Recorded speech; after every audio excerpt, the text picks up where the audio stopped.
very important topic with my co-chairing this webinar with my good friend, Dr. Cleverson Zukowski. That the webinar that will discuss asymptomatic patients with severe aortic stenosis. This is a joint webinar of CAAT and the PCR announcing also this extraordinary meeting, the upcoming real valves. So today we discuss this very important and evolving concept in cardiology, that is how to deal with patients with severe aortic stenosis that doesn't have any symptoms. And we have wonderful speakers to go through since the beginning of the clinical assessment until the results of the intervention when it's done in these patients. So, Cleverson, can you make your initial comments and introduce your first speaker? Yes, the main objectives, the learning objectives of this seminar is to discuss on how symptoms status can be assessed and how imaging supports the selection of asymptomatic patients for TAVR, discuss on how TAVR may improve outcomes compared to clinical surveillance, and discuss on the procedure and long-term risks of TAVR in asymptomatic patients. Okay. And we will have, as a coordinator, Professor Flavio Ribicini, that is very well known in PCR community and worldwide, Dr. Paulo Caramori, me, Dr. Thiago Binotto from São Paulo, Brazil, and Dr. Fernanda Mangiani from São Paulo, Brazil.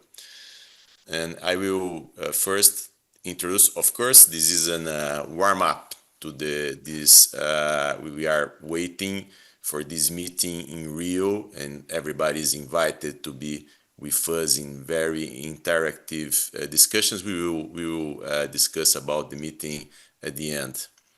And I will first introduce Dr. Thiago Binotto from Hospital do Coração, São Paulo, Brazil. He will focus on clinical indications and imaging about asymptomatic patients with severe aortic valve disease. Hello, Cleverson. Thank you very much. I'm Thiago Binotto, and I'd like to thank you for this invitation to be a part of this event. And it's my responsibility to talk about when we will consider an approach in patient with asymptomatic aortic stenosis. Let me see if that's work. Okay, that's my disclosures. So, when we face it with a valve disease, we have to make decisions at set points. And the big question is, when should I make a decision to intervene in the patient? Basically, when sometimes goes wrong. So we call of that the wrong way. To get this idea, we need to look to survival curve to aortic stenosis. The natural history of this pathology is described to 60, and we see from the moment that significant aortic stenosis becomes symptomatic. The patient's outcome changes with a fast progression to mortality if no intervention is performed at the right time. Okay, and with the same reason, we understand the physiopathology of this disease. If you take a closer look, it's a chronic and gradual disease to follow the same rhythm to coronary artery diseases. The same risk factors can develop the same pathology. This happens over the period of the years, and at set point, the limits of hemodynamic compensation are exceeded, leading to onset symptoms in that patient. At the same point, after this disease had progressed to significant stages and before symptoms appear, the ideal time for intervention is reached. We know that from this moment of symptoms appear, some situations can become chronic and no regrets after treatment. So, the ideal would be identifying this point, these stages at which we can find a patient already to indicator of intervention, but not yet in situation to lead to permanent change.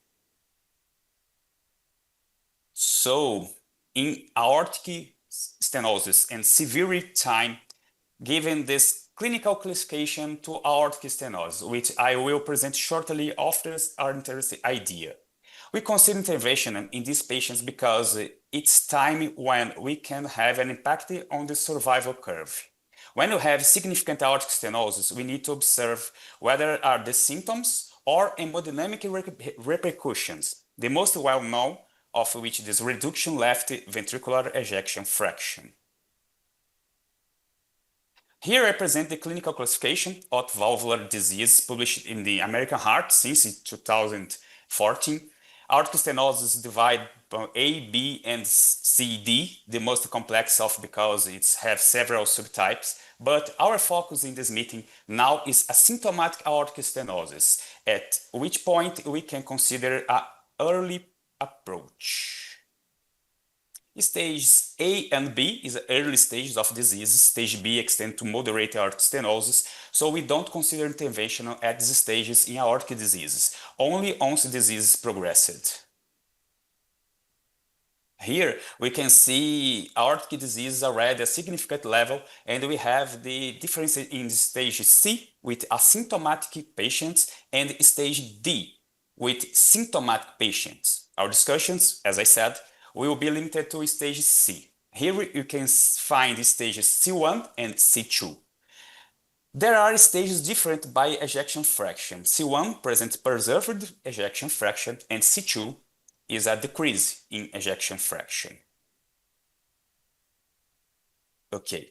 Regarding asymptomatic patients, patients in stage C2, therefore with a decrease in ejection fraction, are indicated for intervention regardless of the presence of symptoms, as hemodynamic repercussions are indeed an element that may indicate intervention with impact on survival. Patients in stage C1 are also indicated for intervention concomitantly with another cardiac surgical approach. Therefore, coronary artery bypass grafting is indicated in the same time as aortic valve replacement is severe, regardless the presence of symptoms. Here you can see the asymptomatic patients. Here you can see the rationale to intervention in patients with decrease in ejection fraction. If you consider a 55% cutoff point, that we can see here, patients with a left ventricular ejection fraction below this value have a worse prognosis, regardless the presence of symptoms, as I said. Therefore, based on this publication, current guidelines indicate that patients in stage C2 have a clear indication of intervention. Let's see here. It's important to emphasize that asymptomatic patients with preserved ejection fraction, therefore stage C1, stress testing is indicated to determine whether the patient is truly asymptomatic or if other alterations exist. It's important to remember that patients who develop any type of symptomatology are contraindicated for this procedure. Therefore, stress testing in severe aortic stenosis is only indicated in stage C1, and it's an excellent tool to documenting the patient is truly asymptomatic. Here we can see the contraindication. Alternatives include treadmill stress testing, which can be used more widely, or cycloergometry. To stress testing is a specific case where the patient is better adapted of this type of exercise. Okay.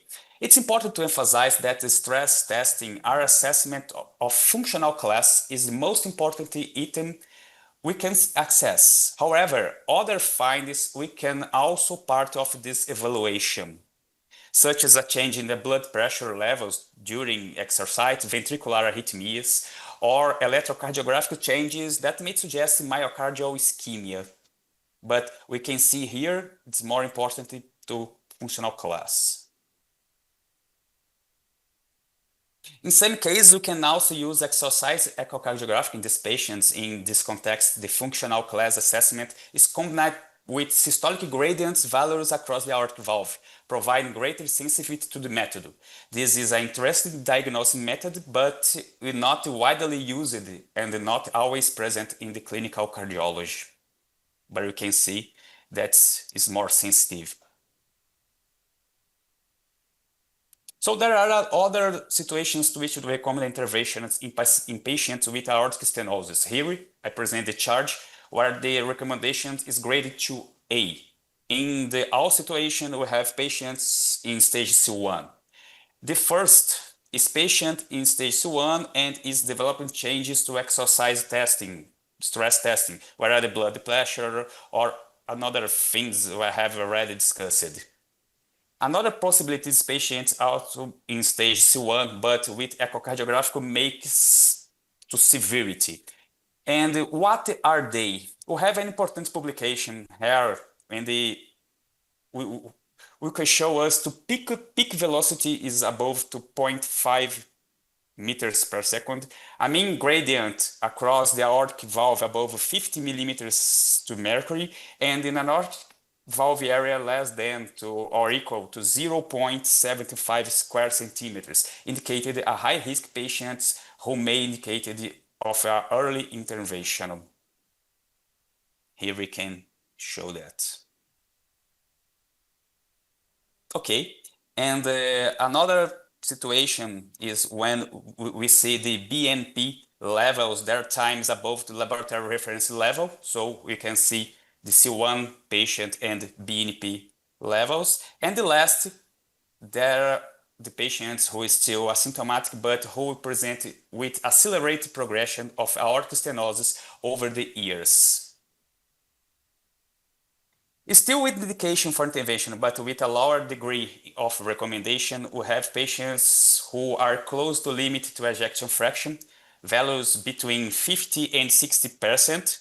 Currently, its cutoff point may be involving of a review of the new guidelines, but at now that's the point. We also encounter patients with moderate aortic stenosis who undergo to coronary artery bypass grafting. In this context, concomitant valve replacement could also be considered, but both situations have a lower recommendation level. So, when talk about hemodynamic repercussions, we must keep in mind a model proposed to Generou, which defines progressive hemodynamic repercussion. The further away from the effective valve, the more severe the hemodynamic repercussions. Therefore, every time I encounter clinical aspects that suggest hemodynamic repercussion, I'm faced with findings that may indicate the early intervention even before symptoms appear. So here we can see the clinical and laboratory findings that justify possible early intervention of any valvular heart disease, some which are associated with aortic stenosis. The best known and the most clinical validated is decrease of ejection fraction, but we can also find the increased chamber size, hypertrophy, atrial fibrillation, reduced myocardial strain, and elevated pulmonary artery pressure secondary to valvular heart disease. There are clinical and laboratory findings that may represent hemodynamic repercussion and suggest early intervention. Myocardial strain assessment is a promising tool in patients with valvular heart disease in aortic stenosis. We have a flow chart, we can see that, shows how to manage this finding. Using a cutoff point to 18%, values below this are considered to decrease in global longitudinal strain, thus indicating possible intervention even before the onset of symptoms, signaling subclinical systolic dysfunction. So, I'd like to thank you again for this invitation to participate in this webinar, and I'm available to answer any questions and concern you may have about this presentation. Thank you again. Great. Thank you, Thiago. So very wonderful review of all the clinical and echocardiographic aspects of changes that may happen in patients that before symptoms still have severe aortic stenosis, and you may have to decide how to intervene them maybe a little bit earlier there in the past. But in order to do that, you have to get very good results, and someone has to prove that it's better for the patient to get the intervention earlier. And we're going to have now Dr. Fernanda Mangione to present us how the TAVI may impact the results of patients, the clinical results of patients with severe aortic stenosis, but still asymptomatic. Fernanda, it's a pleasure to have you here. Thank you, Paulo, so much for the kind invitation to be here. For me, it's such a great pleasure. Those are my disclosures. So I'm gonna follow on Thiago's talk. He made my life much easier. But I'm gonna start my presentation showing the same figure he began his presentation. That is a very classic figure we all know that was published by Ross and Brouwant more than 50 years ago. But I would like to highlight this point here, where we can see that the decline in survival starts to happen before the onset of severe symptoms. So my question is, should we wait for symptoms to indicate intervention? To go on that, I would like to show you that very interesting meta-analysis that included 16 studies with more than 12,000 patients with severe symptomatic aortic stenosis or moderate to severe asymptomatic aortic stenosis. Those patients, they underwent aortic valve replacement, and they were divided according to cardiac damage stages from 0 to 4. And as we can see here, the results are very, very interesting. The higher the stage, the higher the mortality rates. And when we compare symptomatic and asymptomatic patients, the results, they look very similar according to each stage. So the mortality rates are very similar between symptomatic and asymptomatic patients. So is that symptoms that matter? So when should we offer the valve intervention? And probably the optimal timing should be just as left ventricular decompensation is starting to develop. We should not wait until it's too late and there is irreversible damage to the myocardium. The AVATAR trial, all of you must know this trial is a very important trial, multicentric, that randomized 157 asymptomatic patients to TAVR or medical treatment. And the primary endpoint was a composite of death, MI, stroke, or heart failure hospitalizations. And we can clearly see that the conservative treatment, they had a higher incidence of this primary endpoint. The operatory mortality was low, around 1.4%, and surgery protected those patients from sudden death. I would like to highlight also that the mean age in this trial was 67 years old, and they were mostly low-risk patients. We have now the 5-year follow-up of this trial, and the primary endpoint is still much better in patients that underwent early surgery. But in 5-year follow-up, we can see there is also a difference in mortality. So there is a benefit in mortality for those patients who underwent surgery, early surgery. And also they had lower rates of hospitalization due to heart failure. That being said, I would like to present to you the results of PARTNER 3 trial. Why is that? Because PARTNER compared TAVR against surgery in the same low-risk patients.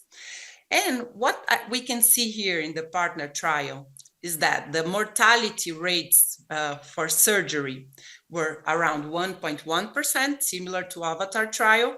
But when we look to the TAVR group, the mortality rates were only 0.4%. And in 12-month follow-up, the mortality rates just 1%. So TAVI being a very safe procedure with very low rates of mortality. And when we look to the primary endpoint of this trial, we can see that TAVR had almost half of the events of the composite endpoint of death, stroke, or hospitalization being a better treatment for low-risk patients than surgery. TAVR, as we know, is a much less invasive treatment. We perform it through a very small puncture in the groin, as we can see here. We implant the valve with the heart beating, with no need for sternotomies, opening of the heart, or extracorporeal circulation. And the final scar is just as small as this one, as we can see here. And we know that older patients, they benefit much more of less invasive treatments. In that regard, the early TAVR trial was designed. It was similar to the AVATAR trial, but instead of receiving surgery, those patients received transfemoral TAVR with SAPIEN 3 or SAPIEN 3 Ultra. And the other arm was also clinical surveillance. As Tiago mentioned, I would like to highlight that many patients that are first considered asymptomatic, when we have a good talk or when we put them under exercise testing, many patients are already symptomatic. So I would like to highlight that so we have a very good story or indicate exercise testing in those asymptomatic patients. When we look to the primary endpoint here, we can see that TAVR protected those patients from the composite endpoint of death, stroke, or unplanned cardiovascular hospitalization with an N entry of 6. And when we look to the components of the primary endpoint, we can see that there was no difference in all-cause mortality and a numerically higher rate of stroke in those patients in the conservative treatment arm. And regard the unplanned cardiovascular hospitalization, there was almost twice as much hospitalizations in the patients that were in the conservative strategy arm. Results from the partner trials show that hospitalizations are associated with almost fourfold more mortality, with poor outcomes and low health status. So hospitalization should be an important endpoint that we should really care about. Patients in the early TAVR, they were followed really close. And as we can see here, since those patients had an indication to conversion to TAVI or to SAVR, the treatment was performed in a median time of 32 days. We really don't see that in our clinical practice. And that means that this early treatment prevented those patients from developing more severe complications, such as death. Another important information from this trial is that those asymptomatic patients, they took only around 11 months to develop symptoms. And we all know very well that in our reality here in Brazil, sometimes we take 5 months, 4 months to get an authorization for those patients to have a TAVR, for example. So my question is, should we wait? 11 months is that much, and we should not be in danger of developing cardiac damage just to save 11 months of time for a prosthesis. And as I started my presentation quoting Dr. Eugene Brownwell, I will finish my presentation teasing you with this editorial published in February, where he states that he believes that the time has come to recommend AVR for asymptomatic patients with severe AS. If you ask me my opinion, if I agree 100% with that, I'm not so sure. But of course, evidence is leading us that direction. But our mission here in Brazil is beginning to make more diagnosing and to indicate intervention in a timely way. Thank you very much. Thank you, Fernanda, for highlighting all the potential benefits indicating TAVI in asymptomatic patients. But before we indicate TAVI for every asymptomatic patient, we need to balance this discussion. And that's the reason we will have the Professor Flavio Ribicini from Verona, Italy, to show us what are the procedural and long-term risks of TAVI in this population. And if people from the audience wants to make some questions, you can do this in Portuguese, in Spanish, in English, and we will have some minutes at the end to discuss all these presentations. Please, Professor Flavio, the word is yours. Thank you, Cleverson. Good morning, everyone. It's a real pleasure to share with you this important topic, because we are all curious to understand what Fernanda has just anticipated. I mean, it will be easy for me to to develop this topic after Fernanda's quote from Professor Eugene Braunwald. I think that if Professor Eugene Braunwald says that it's time to consider changing the valves in asymptomatic patients, we have little to discuss. But apart from that, I have prepared some material to understand together what is the evidence behind to help us to take the right decision for the patients. So these are a little bit the differences in recommendations between the American and the European guidelines. So in the two extremes, right and left, you see where there is no doubt. On the left side of the slide, you have patients with severe aortic stenosis and already impaired left ventricular function. This is an indication despite the present or the absence of symptoms. On the right side, you have patients with normal LV function, with high gradient aortic stenosis, but without severe stenosis. So it's moderate aortic stenosis, and so both societies recommend a watchful waiting follow-up. When you have asymptomatic patients with preserved LV function, the indication will be sustained by the presence of other features, like we said, depression of LV function, according to the European guidelines, will be less than 55% ejection fraction. According to the Americans, less than 60. So they are more forgiving. Or the association of other parameters. I think that the most important is considering the elevation of brand-natriuretic peptide, which is, as you know, an indicator of initial heart failure. So apart from that, that has been previously said, the background is supported by a little of evidence, but it's continuously growing. As Fernanda anticipated, the AVATAR trial was a surgical trial comparing surgery in the aortic valve in asymptomatic patients compared to medical therapy. But the largest amount of evidence comes from this recently published meta-analysis by Philippe Généraux that puts together two small trials, surgical trials, plus the early TAVR, and they demonstrate that there is no harm in doing that, at least at an intermediate follow-up term, and there is a strong tendency to improve cardiac and non-cardiac survival. Indeed, there is a almost significant reduction of all mortality and cardiovascular mortality, and a significant reduction on the occurrence of stroke on those undergoing the valve replacement. There is a significant advantage, of course, in terms of heart failure and need for hospitalization, which of course makes a lot of sense. So if we propose a patient with severe aortic stenosis but with no symptoms, the question to myself in this webinar is, are there risks in doing that?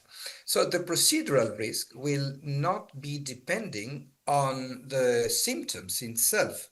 It will be depending on the baseline characteristics of the patients, mainly the risk scores, in any way you want to calculate them, or the age of the patient. So symptoms has little to do unless the patient is presented in overt heart failure the day after he was asymptomatic. So this is very unusual.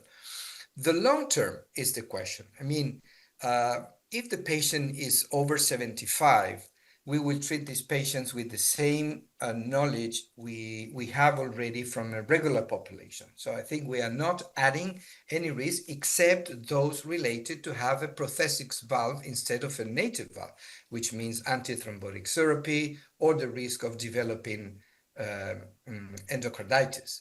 But for the rest, the risk would be similar. Of course, the issue is related to valve durability if we treat asymptomatic patients at a younger age, and in particular in bicuspid patients, because these are younger, and according to the European guidelines, TAVR or TAVI is not recommended so far in patients with bicuspid aortic stenosis. So let's see which is the risk of undergoing a TAVI procedure in an intermediate to low risk patients without symptoms. So if we analyze the results of the UNLOAD TAVI, it's a small study, but they treated patients with TAVI with moderate aortic stenosis. So the risk of these patients was very low, and you see that all-cause mortality was 0. any stroke was 1% and bleeding was 1%.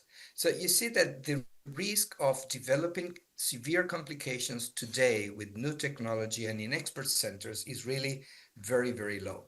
4% of pacemaker implantation.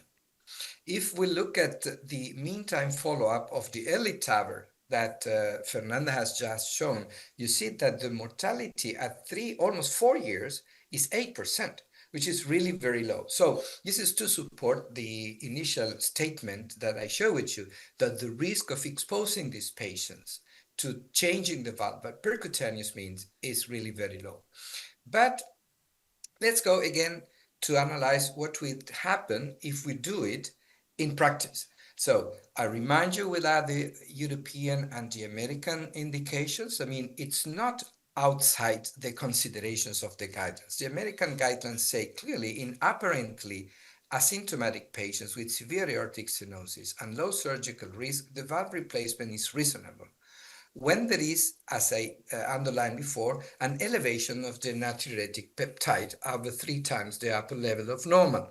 So it's a sign of initial LV dysfunction.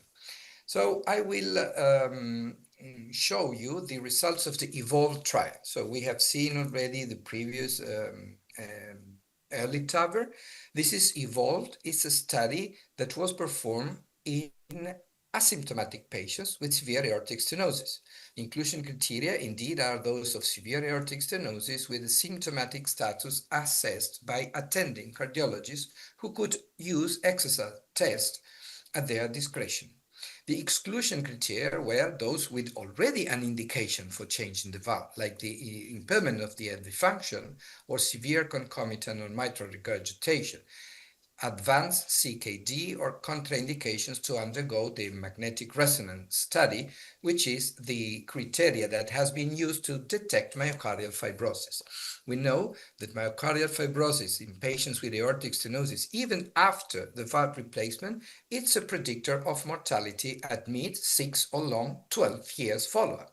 So the study hypothesis was that of identifying patients with myocardial fibrosis, with severe aortic stenosis, without symptoms, and randomizing these patients to an early valve replacement or a watchful observation in the follow-up. The choice in between a surgical or transcatheter valve replacement was determined by the local valve heart team. So the primary endpoint of this study was a composite of all mortality and unplanned hospitalization related to the aortic stenosis. The secondary outcomes included the all-cause mortality and the unplanned aortic stenosis hospitalization considered separately, and events were adjudicated by an independent blinded committee. The study included 224 patients, randomized to 113 to routine care and 111 allocated to an early intervention. You see that the patients are relatively young, just borderline for the European indications to TAVI, 76 and 75 years old. Most were male and relatively healthy people with clearly severe aortic stenosis and well-preserved left ventricular ejection fraction. This is the time to intervention. According to the protocol, those allocated to the early intervention underwent the valve intervention in the first 5 months after enrollment in the study. The others allocated to the routine care and watchful waiting observation changed the valve at a mean time of 20 months, which is a little bit less than 2 years. So the question of this study was, did this clear separation in time to intervention between the two studies arms resulted in improved clinical outcomes? Well, in terms of the primary endpoint, it did not.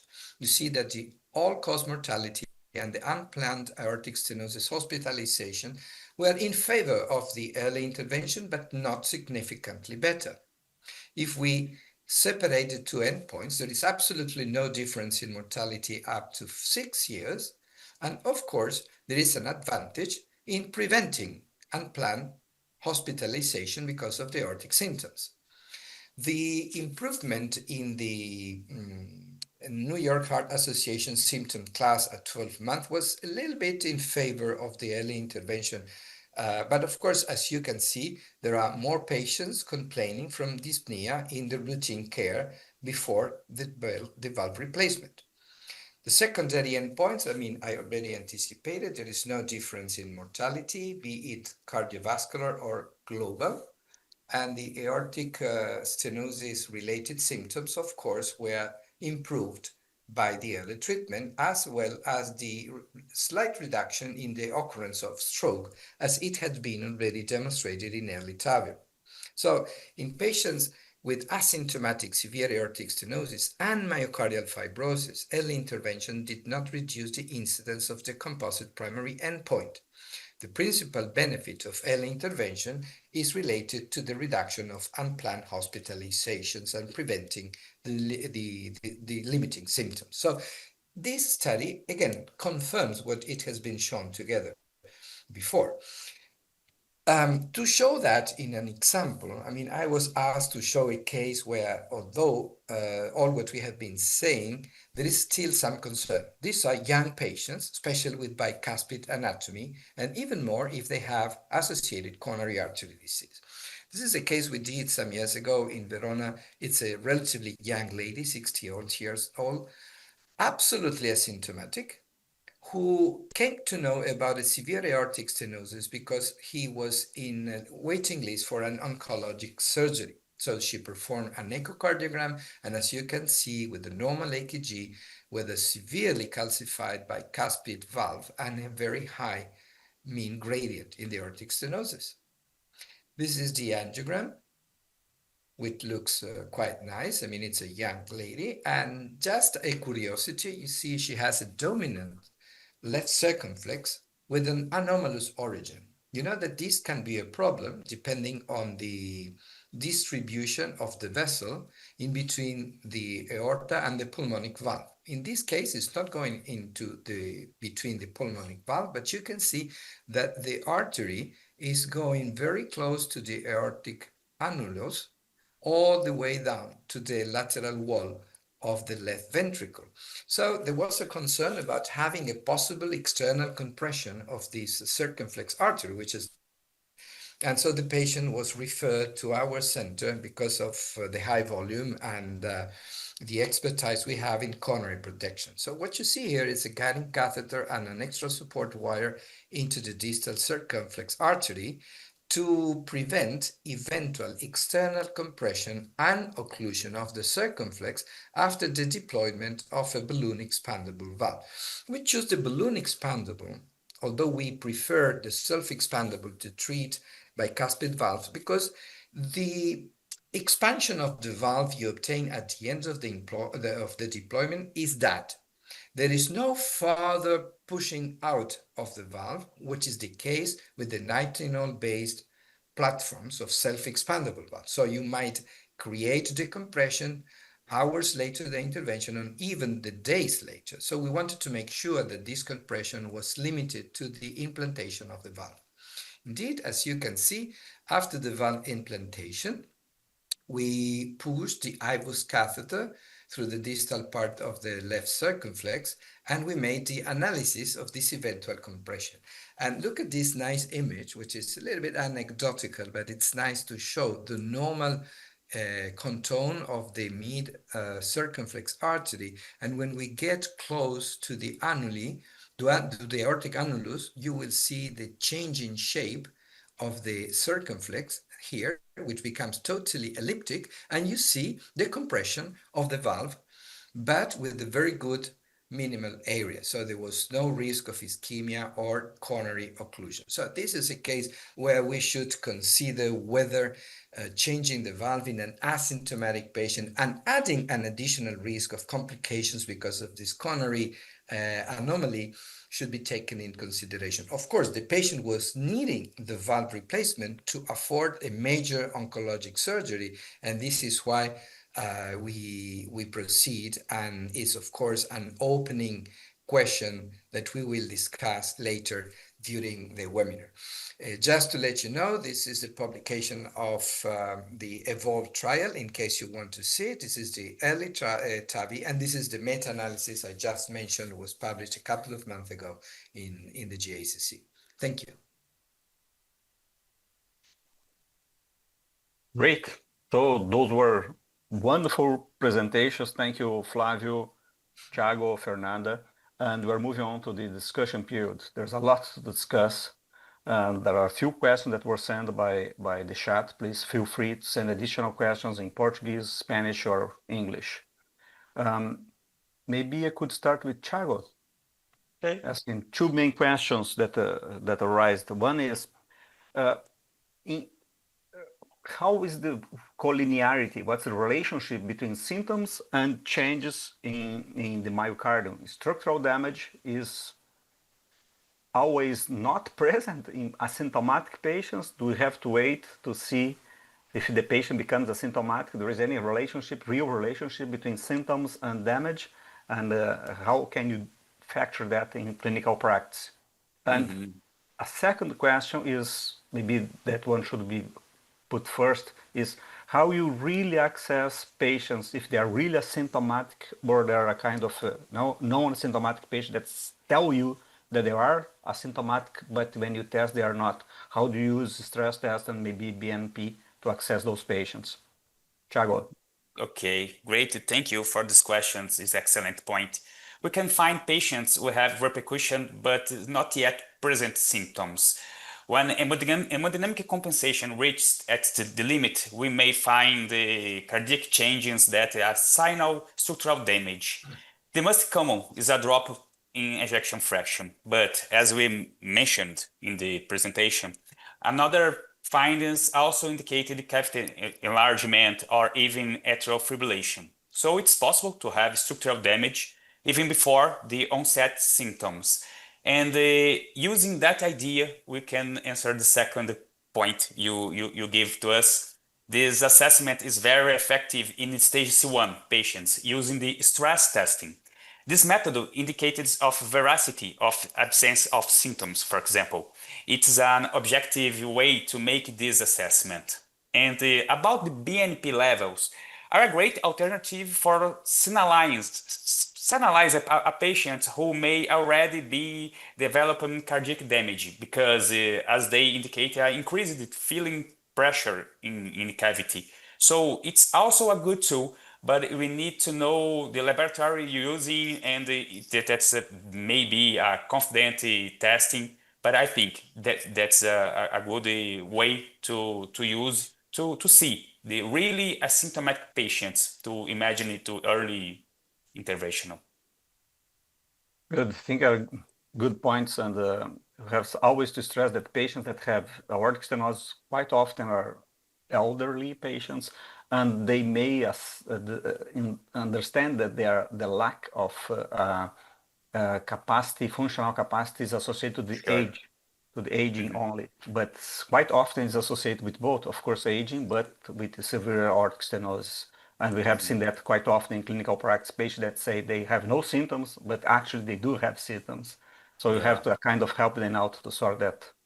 Yeah, that's about a fear to imagine a cardiac surgery or auto limitation that's normal in the older people. Okay, good points. I have one another point I would like to question Professor Flavio, and it's about one sub-analysis of early TAVR that makes me concerned about to cap these patients and clinical surveillance. Even without any difference, I can say in hard endpoints like death and other hard endpoints, but we saw in this sub-analysis that was presented this year in ACC that 40% of the patients that were kept in clinical surveillance, they developed what they called an acute valve syndrome. Then these patients in 6 months developed a New York Heart Association class 4, atrial fibrillation, ventricular arrhythmias, decreased left ejection fraction, and even cardiac arrest. And how can we follow up these patients that we decide to keep on clinical surveillance? Fernanda showed that in her presentation about that the difficulties in Latam to follow up this patient in some health systems here. You see this patient and sometimes you see 1 year ago, 1 year after. And how do you think we need, and how can we assess the patient that will develop acute valve syndrome, and how do you have to follow up this patient in the interval of period of time? What do you think about this? Clever. You're making me a very difficult question, because if I can give this explanation, I would be very close to Eugene Bronwell, and I am not. We have to make clear something. I mean, in early TAVR, there is no difference in mortality. So despite this sub-analysis you mentioned, mortality at 5 years was the same.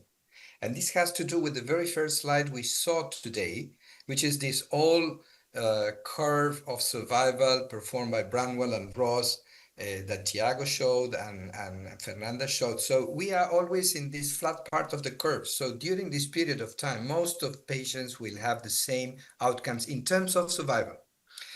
Remember that, for instance, the occurrence of AFib during the follow-up is the same. So we are not preventing AFib. The need for implantation of pacemakers is not the same. Is the same. So there is not a. The big advantage is when the patients came to the first follow-up visit at 6 months and were again reinterrogated about their symptoms, and most of those being on medical therapy admitted to have some symptoms. So they went to the valve replacement. So the study should be considered on that optic. But what you say is the most interesting part of it, because you are putting it clear that not all patients behave in the same way. How to identify those who will have these acute decompensation and worsening? So if we go back to traditional medicine, we should be performing an echo each 6 months or perhaps even 3 months. This is really not compatible with very modern medicine. We need to take decisions quickly. And I will anticipate something which is, of course, has a conflict of interest, but I think it's a very good idea. We published 2 years ago 2 nice papers on the clinical follow-up at 5 patients of 5 years of patients with aortic stenosis, in which we measured the microvascular dysfunction despite having normal coronary arteries. And it's amazing to see the long-term follow-up of these patients that have more mortality and more need for hospital admission due to heart failure, despite having normal ejection fraction. And these patients have amazing microvascular dysfunction. The MRI of these patients, they have more than 25 units of resistance. This has not been described before, but this can also be at the basis of the myocardial fibrosis that patients developed while they are asymptomatic. So the theory is that this hypertrophy, which is compensatory and is good on physiologic terms, is very bad on pathophysiologic terms, and as any compensatory mechanism at the long run creates harm. So our idea, and we are developing this in a larger trial, is to seek for microvascular dysfunction in asymptomatic patients with hypertrophy but normal LV function. These patients do have, in our series, more mortality and more need for hospitalization. And when I read the sub-analysis that you mentioned, we thought this could be the way to go. If you are interested, these papers have been published in Heart, 2 different papers in 2023. Thank you. Yes, it's a complex decision, complex question. Any other questions from the audience, Paulo? Yes. So I have 2 questions that I may make to maybe to Fernanda this time. And Fernanda, one of them is, in these patients that are asymptomatic, they have very low mortality in the trials, and we expect them to have low mortality as they are asymptomatic. So what's the current status of the TAVI in the real world for those patients? I mean, you have to have a very low or a kind of 0 mortality in a patient that are asymptomatic And of course, you would expect to have much more mortality in patients that are very severely diseased. But when you treat asymptomatic patients, you have to aim to like zero mortality, zero complications. And how is this outside of the clinical trial, inside the real world data, how we are performing that over the, not only in Brazil, but all over the world? That's a very good question, actually. I don't think that symptoms are related to technical aspects. Sometimes the asymptomatic patients have a very difficult anatomy with very high risk features, as Flavio mentioned. I'm not sure if we should indicate this early intervention in those patients that have high risk features for complications.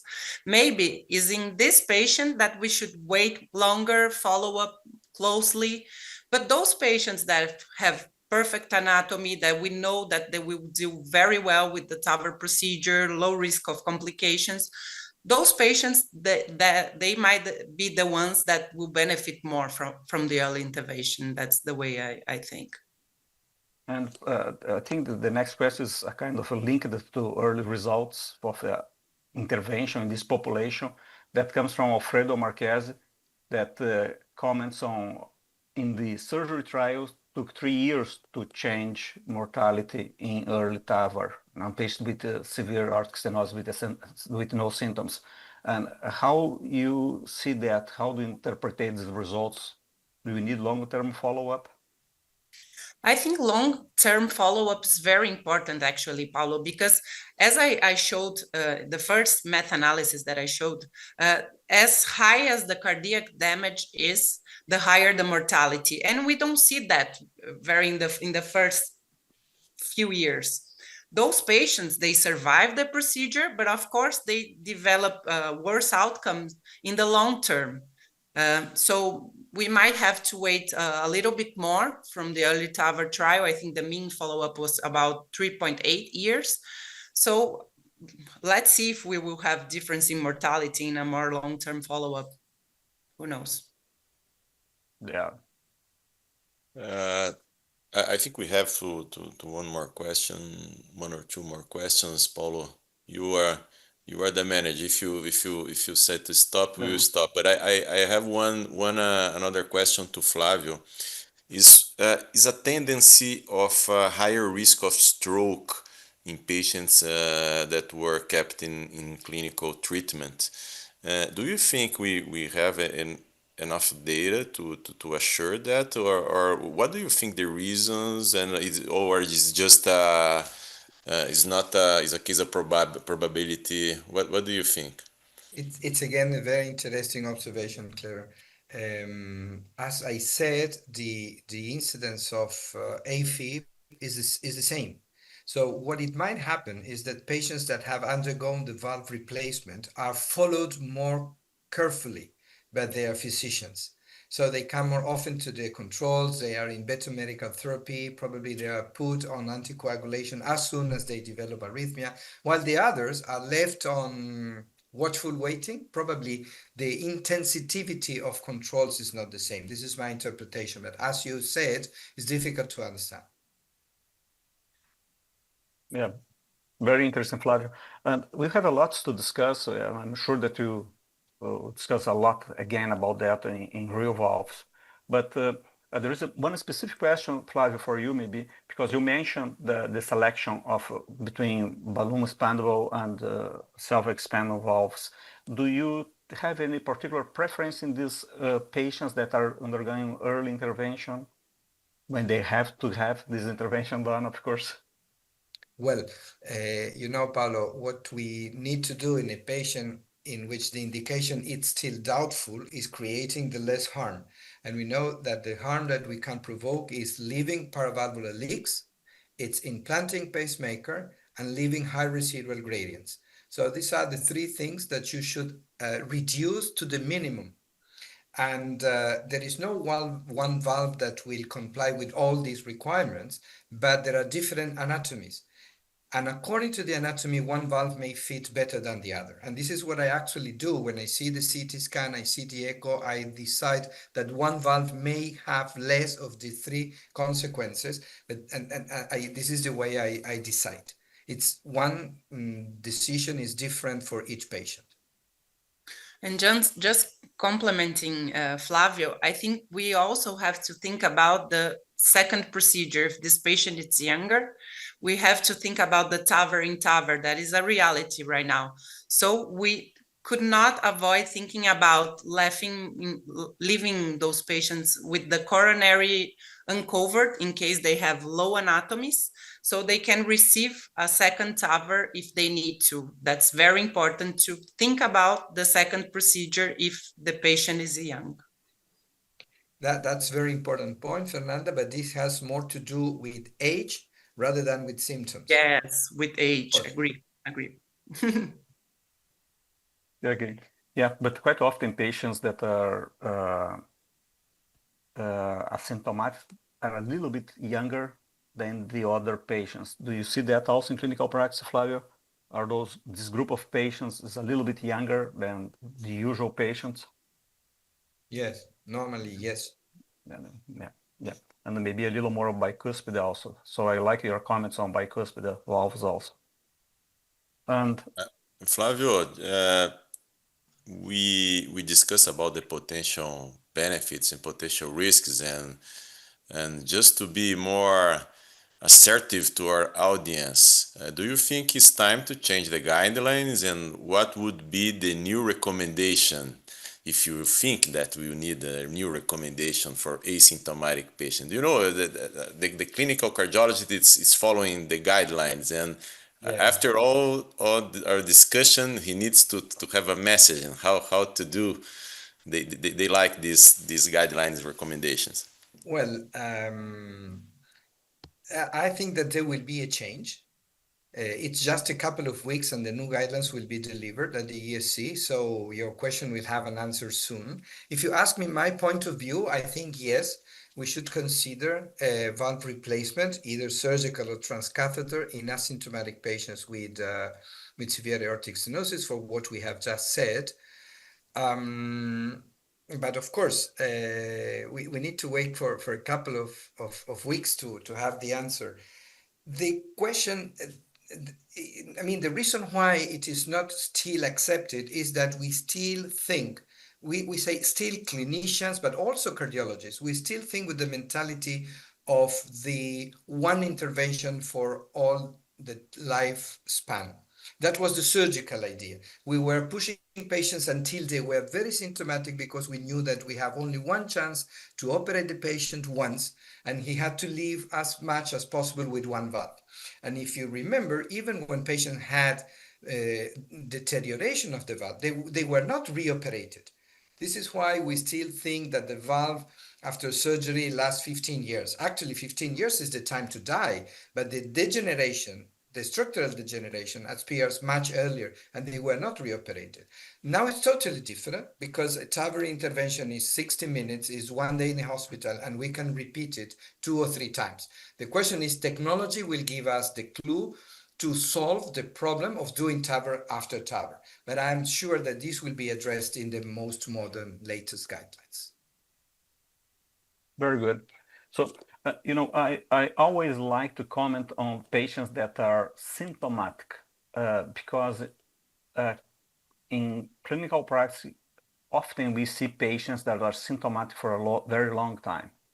And one of the benefits of all this discussion on patients that have no symptoms is to make sure that patients that have symptoms and maybe have a structural damage also are assessed a little early than they may be right now in clinical practice. There is this North American registry that shows that quite often aortic stenosis is not diagnosed by echo because of a lack of data on the echo, and sometimes the clinician see the result and doesn't act on that result. So one of the benefits, I think, that's a little bit more clear for me instead of discussing a lot about asymptomatic patients, is make sure that your patient that have severe aortic stenosis and have symptoms, that they get treated as soon as possible, and preferentially before they have structural damage, because having structural damage make your acute results much worse and the long-term results much worse for the patient. So the early intervention in patients that have symptoms should be stressed also.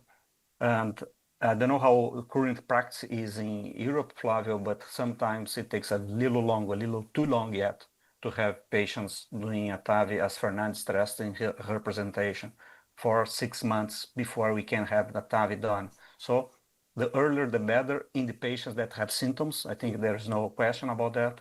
And in patients that have symptoms, you have to make sure that you, at least we follow them close and make sure they have no, maybe we should aim to have the intervention done 1 day before they have a major complications, but you have to keep them on close watchful waiting before we do that, or decide to have a little early if you have the proper conditions and low risk procedures. And Flavio Cleverson, I think we're going to the end of section.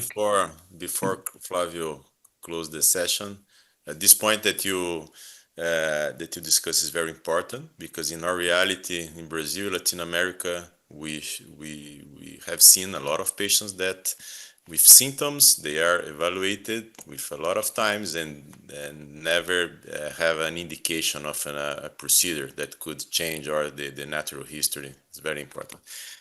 Just to close the session, an amazing session, I would highlight the PCR Rio valves that would happen in 11 and 12 September 2025, in 1 month in Rio.